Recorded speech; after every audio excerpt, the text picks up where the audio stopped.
วัดแห่งหนึ่งอยู่เทิงภูเขาขับรถขึ้นไปพอแต่ป่าไม้สีเขียวทางสั้นคดเขียวนี่แหละนะธรรมชาติของอีสานบ้านเฮาทุ่งหน้ากว้างใหญ่แนวไผ่ภูพานเที่ยวด่านสาวค่อยล่องลอยนำกำทำพระเวทง่ำตาบูชาพระธาตุสีคุณนี่แหละคือคำขวัญอำเภอนาเกียรติงานไว้ที่หลังกูจะเที่ยวขับรถบุกป่าฟ้าดงขึ้นไปเพื่อที่จะไปเบิ่งโขดหินตามข้างทางความลมลื่นของธรรมชาติขึ้นไปเบิ่งเจดีย์ทำพระเวทเฮาเดินทางมาจากธาตุพนมมาฮอดนาเกียรติเป็นสะพานตรงนี้ให้เฮาขี่ไปจนฮอดไฟแดงพอฮอดไฟแดงแล้วออกจากไฟแดงมานิดเดียวมันก็จะเลี้ยวซ้ายแล้วขับรถตรงมายาวๆเลยบ่ต้องเลี้ยวซ้ายบัดนี้ตามเส้นทางลาดยางมาเลยขี่ตรงมาจนฮอดตีนภูเฮาก็ขี่ตรงขึ้นไปเรื่อยๆบ่ต้องเลี้ยวซ้ายตามทางลาดยางขึ้นไปฮอดแยกนี้จะเป็นทางแยกให้เฮาเลี้ยวซ้ายจะเห็นป้ายวัดถ้ำบรรพตหรือว่าถ้ำพระเวทนั่นแหละแสดงว่าเฮามาถึงทางแล้วหลังจากนั้นก็ขี่ตรงขึ้นไปเส้นทางค่อนข้างที่จะแคบมีทั้งทางคดเคี้ยวกับทางสั้นให้เฮาระวังรถสวนนำขี่ขึ้นมาก็ไกลเติบเงียบสงบพร้อมมันเป็นเส้นทางศึกษาธรรมชาติมันจะมีหน้าผาโขดหินเป็นระยะไปหญ้าสองฝั่งทางผมสังเกตเบิ่งมันสะอาดหูสะอาดตาพระเจ้าน่าจะดูแลตัดเป็นประจำมาฮอดตรงนี้ก้อนหินบางใหญ่อยู่2ฝั่งทางสามารถจอดรถถ่ายรูปได้ตลอดเส้นทางก็มี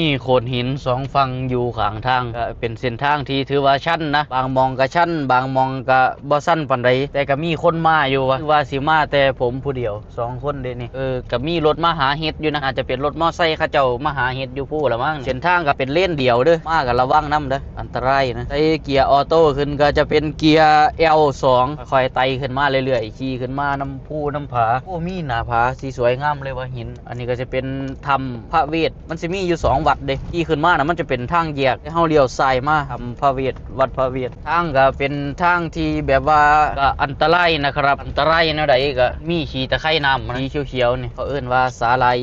สาลายบ่เพิ่นน่ะอยู่ข้างทางเป็นอันนี้เนาะอันนี้เนาะบ่เคยขึ้นมาจักเทื่อเด้นี่เพิ่งจะขึ้นมาเทื่อแรกแต่ว่า2ฝั่งทางก็เปลี่ยนอยู่ดิเขาจะเหมือนเขาเจ้ามาตัดหญ้านะคือจังเขาเจ้าตัดหญ้านี่ล่ะน่าจะแม่นว่าแต่ก็สะอาดดีอยู่ขึ้นมาไกลเติบแล้วเด้ตอนนี้อาจจะ2โลแล้วมั้งนี่อันนี้ก็เป็นเขตอภัยทานห้ามล่าสัตว์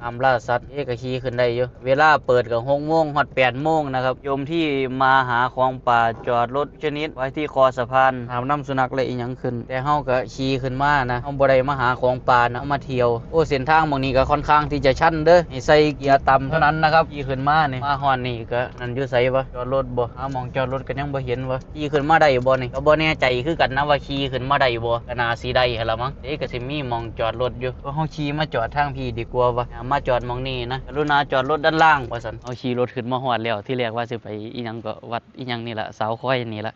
แต่บัดทีนี้เฮาขี่ขึ้นมาผิดนะมันมีทางแยกวัดตัวนั้นน่ะต้องขี่ตรงขึ้นไปแต่อันนี้เลี้ยวซ้ายขึ้นมาเดี๋ยวสิให้เบิ่ง